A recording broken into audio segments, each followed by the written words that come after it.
नमस्कार. शेतकरी हवामान अंदाज तसेच शेतीविषयक माहिती या युट्यूब चॅनलमध्ये मी युवराज खडे आपल्या सर्व शेतकऱ्यांचे सहर्ष स्वागत करीत आहे. तर शेतकरी मित्रांनो, खास आपल्यासाठी येतो आपण आयुर्वेदिक औषध आणले. आपले तोंड आल्यानंतर म्हणजे आपल्या तोंडातलं आपल्या साईडने गरा पडला त्यात शेतकरी मित्रांनो सध्या माझे तोंड आलेलं आहे, आपल्या साईडने गरा पडला आहे आणि आपण हा शेतीचा आपला कुऱ्हाडीचा पाला त्याच्यावर तो कसा करायचा एकदम आयुर्वेदिक आहे आपलं शेतामधलं. आणि एकदम 2 दिवस हा उपाय जर केला तर आपलं तोंड आलेलं बिलकुल राहतं शेतकरी मित्र. आणि खास म्हणजे आपल्या शेतकरी मित्रासाठी, कारण आपल्या शेतामध्ये हे खूप असा कुऱ्हाडीचा पाला आहे. ते शेतात कुठं पाहिलं तरी कुऱ्हाडीचा पाला असतं. आपण काय करायचं, ते कुऱ्हाडीचा पाला घ्यायचा. फुलं आलेला असलं तरी चालन, नसलेला असलं तरी चालन. हे कुऱ्हाडीचा पाला हे घ्यायचा आणि आपल्या तोंडामध्ये ज्या साईडने आपलं तोंड आलं, समजा इकडल्या दाडाच्या साईडने आलेलं असं तर काय करायचं, ते अशा पद्धतीने चावायचं. काही होत नाही, काय पेट चावायचं, फक्त खायचं नाही. तर काय करायचं, चावून ह्याचा रस ह्या पद्धतीने फुकायचा. अशा पद्धतीने फुकत राहायचं. हे बराच वेळ केल्यानंतर जवळजवळ हे 5 मिनिटं ते 10 मिनिटं आपण हे पाला आहे का असा चघळायचा आणि याचा रस थुकायचा. तर 2 दिवसात शेतकरी मित्रांनो हे आयुर्वेदिक औषध आहे कुऱ्हाडीचा पाला. ह्याने आपलं तोंड आलेलं तोंड एकदम कायमचं राहतं.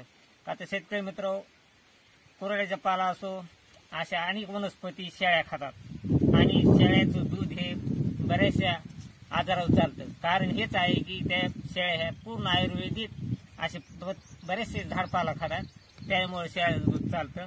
तसंच शेतकऱ्यांचा हा कुऱ्हाडीचा पाला आहे, तो हा आपल्या तोंड आल्यानंतर नीट होण्यासाठी ह्याचा उपाय केला जातो. असं घ्यायचं आणि चावायचं आणि त्याचा रस हा तोंडातून असं बाहेर फेकायचा.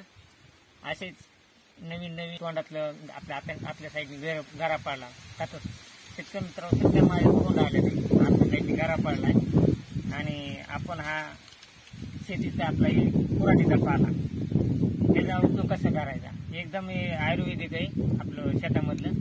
आणि एकदम 2 दिवस हा उपाय जर केला तर आपलं तोंड आलेलं बिलकुल राहतं शेतकरी मित्र. आणि खास म्हणजे आपल्या शेतकरी मित्रासाठी, कारण आपल्या शेतामध्ये हे खूप असा कुऱ्हाडीचा पाला आहे. ते शेतात कुठं पाहिलं तरी कुऱ्हाडीचा पाला असतं.